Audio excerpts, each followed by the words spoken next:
NIO is certainly having an interesting start to the year. After launching the $110,000 technological tour de force that is the NIO ET9 sedan, they're now headed to the completely other end of the market with their new brand, Firefly, in its first car, the Firefly.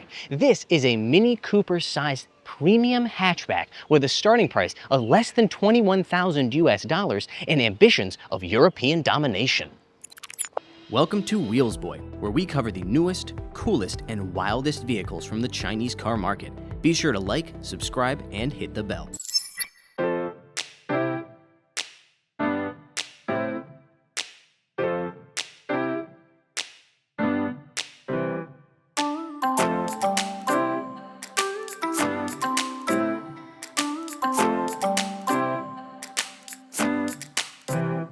Some of you might be surprised to hear me refer to this as a premium hatchback, considering it's got a pre-sale price of less than 21,000 USD, but that is the case, at least here in the Chinese car market, where cars this size and shape generally cost 30 to 50% less than the Firefly. The Mini Cooper Electric, which I think we can all agree is a premium compact car, it has the same starting price as this car's pre-sale price, as does the Smart Number 1. If the Firefly is looking to go toe-to-toe with the likes of the electric Mini, it will need to pack a whole lot of style into a very small footprint. But the challenge of designing something to compete with the Mini is even more difficult than it first appears. Whereas Mini has an incredibly iconic design from which to draw inspiration, Firefly had to start from scratch. The results of all their hard work is a design that has at least some thematic resonance with the Firefly name, because the lights, front and rear, are rather insectoid in nature. It's a little bit like a spider, but not a real horror-inducing spider, rather a cute spider plushie. I'm aware, by the way, that a spider is an arachnid and not an insect. I just want to make that clear. The last thing I need is another feud with the entomologists. This car is actually longer and taller than a two-door Mini Cooper. It's closer in size to the Mini Aceman four-door. The proportions of it are quite nice for a small car. It's got a nice pleasing mix of round and square shapes as well, and I think they've given it a very personality-full design. That's not really a word, but I'm going to use it in this review. It's got personality-fullness. That is really important for a car in this segment because it's going to be competing with cars like the Renault 5 E-Tech and the Mini Cooper over in Europe. Cars that have incredibly iconic designs from which they can draw. Now, that doesn't seem very fair to compare the two, considering these guys had to start from scratch, but that's what it's going to be competing with in Europe, so that's what we have to compare it to. Time will tell whether this thing is going to become an icon of design or not, like those other vehicles, but one area where I do think it's going to be able to compete with the European rivals is practicality. Opening up the electrically operated tailgate, you will find 335 liters of space behind the second row. Lay that second row down and you get 1,250 liters. And that thing lays down almost completely flat. That is better than both the Mini Aceman and the Renault 5 E-Tech. One thing this car has as a rear motor rear wheel drive car versus the front motor front wheel drive Mini and Renault 5 E-Tech is a frunk, and it's a heck of a frunk, 92 liters of space. It also has a drain plug, so you can fill it with water or ice and turn it into a cooler.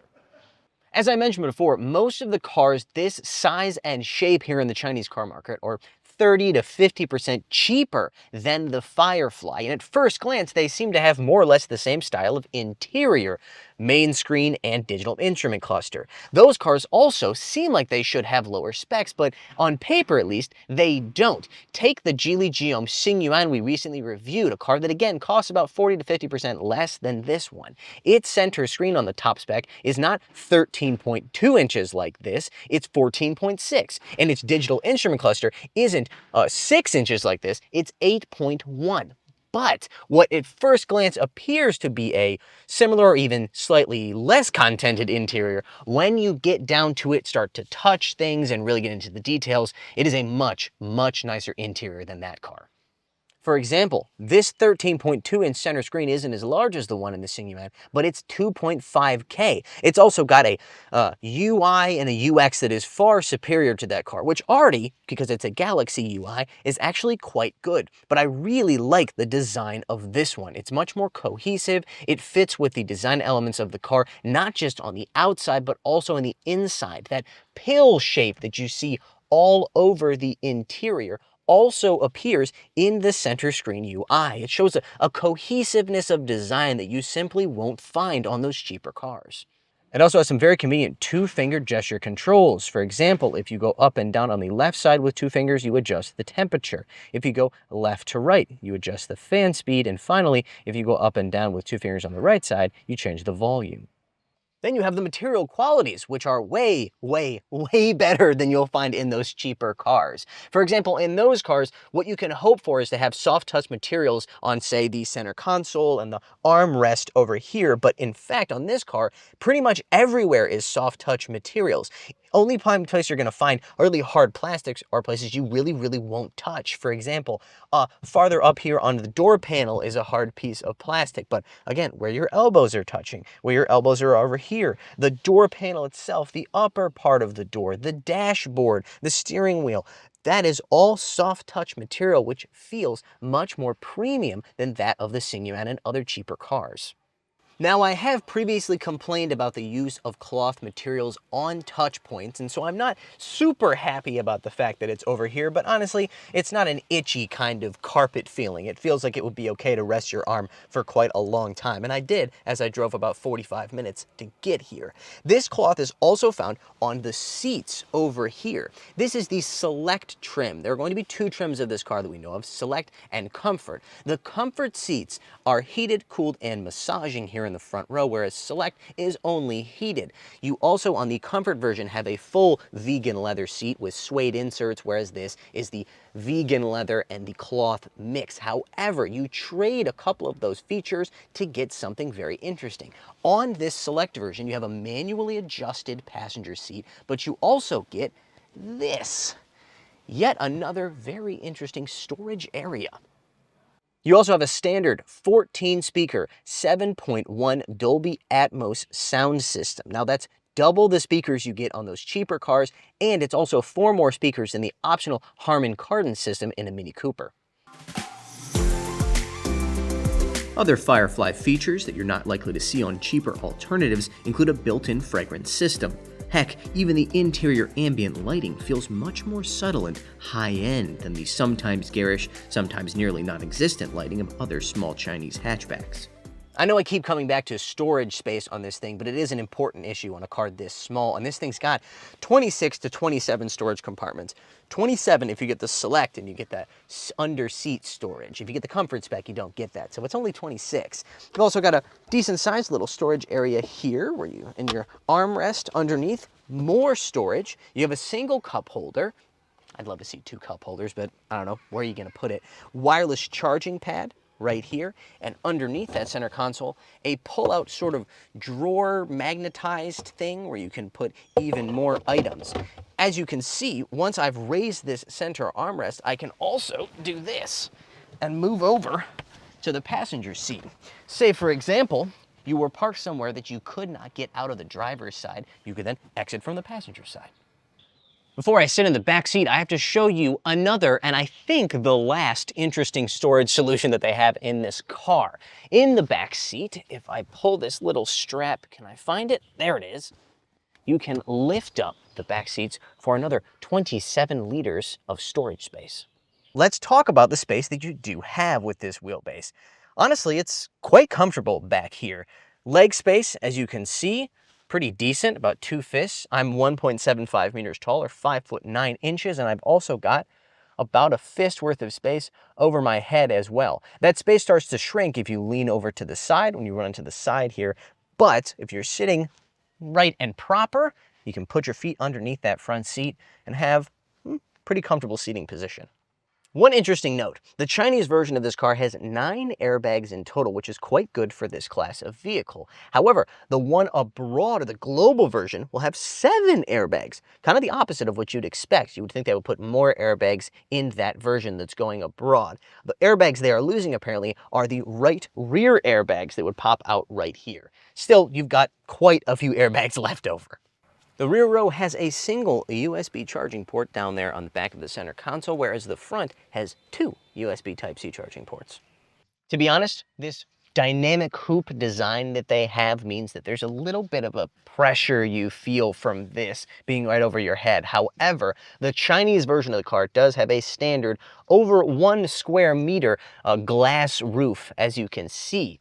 I've been told that the global version either won't have the glass roof or the glass roof won't be standard and probably will be optional. They haven't been clear about that yet.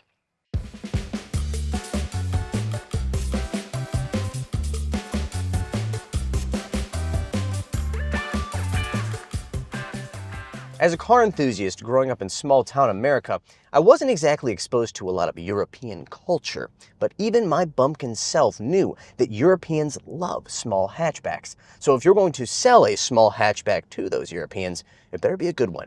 And that starts with the ride and handling. It certainly got the right hardware. McPherson strut up front, 5-link in the rear. That 5-link is something you don't often find on cars this small and affordable. It does not have the go-kart-like dynamics of a Mini Cooper, that is for sure. However, it's no slouch. It's got nice, well-weighted and direct steering, and the ride itself is definitely more comfortable than a Mini Cooper. You may be surprised to learn that it also has a smaller turning radius than a Mini Cooper, 4.7 meters versus 5.2 meters. Credit that, again, to the fact that it is rear motor, not front motor. That means those wheels have more space to turn, even with that giant frunk. Speaking of that rear motor, it makes 105 kilowatts or about 140 horsepower, good enough for a sprint to 100 kilometers per hour in 8.2 seconds, or almost exactly the same as the entry-level Mini Electric, but not as fast as the more expensive, higher spec, higher power version, and certainly not as fast as some of its Chinese rivals like the BYD Dolphin. This car has 10 cameras and 12 ultrasonic radars, and according to the brand, it's going to be capable of highway NOA, or navigation on autopilot, when it debuts. However, this pre-production car does not have those systems activated, so I'm not going to be able to try it out today.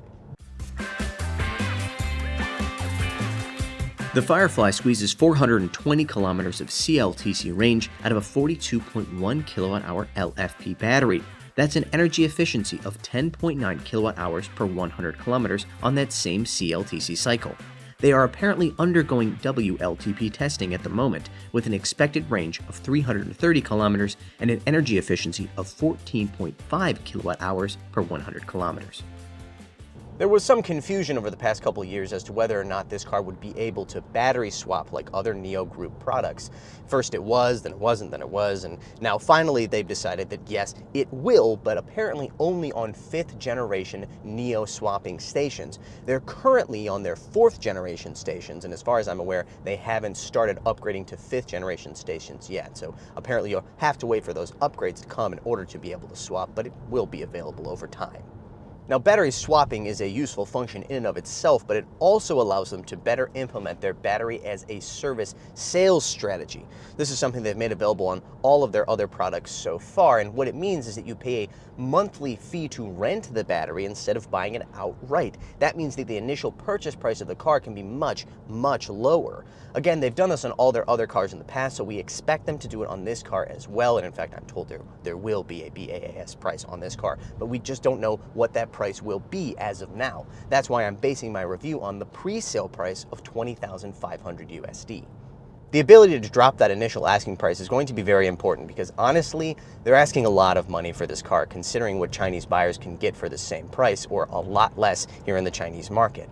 For example, the car that I mentioned earlier during the interior section of the video, the Geely Guillaume Xingyuan, currently China's best-selling car by the way, it is larger than this car, but its top spec comes in at almost $7,000 less than this car. Chinese buyers can also choose from a variety of much larger SUVs at this price point, or even a little bit higher than this price point. For example, the BYD Yuan Plus, the BYD Song Plus, and the Geely Galaxy E5. As we've thoroughly established as well, they could also get a brand new all-electric Mini Cooper. Now, this is the part of the video where I fulfill my promise from earlier to revisit the price of that car. You see, it's currently priced, starting price, at $20,500 USD. just like this car, but that wasn't always the case. You see, when it debuted in the middle of last year, it cost closer to 30,000 USD, but demand for the car was so soft that they had to do some ridiculous price drops. And even after those ridiculous price drops, they barely managed to move 1,100 units of the Mini Cooper Electric and the Mini Aceman combined in the month of February this year. In that same month, they sold nearly 30,000 Geely Geom Xingyuans. Now, there's a lot of factors involved in why the Mini hasn't sold that well, but I think a big takeaway could be that Chinese buyers just aren't interested in premium tiny cars. And this is a premium tiny car.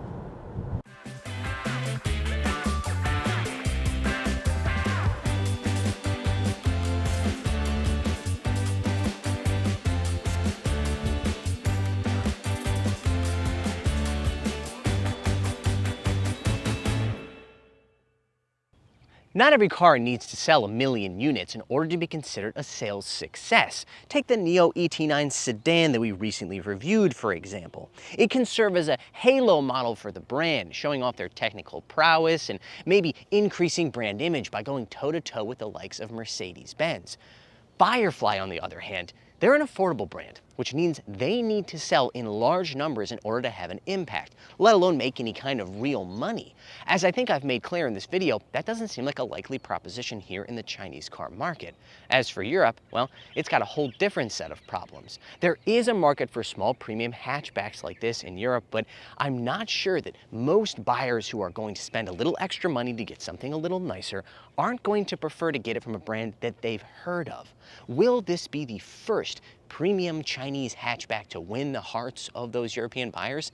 I don't know, but it certainly seems like a steep hill to climb.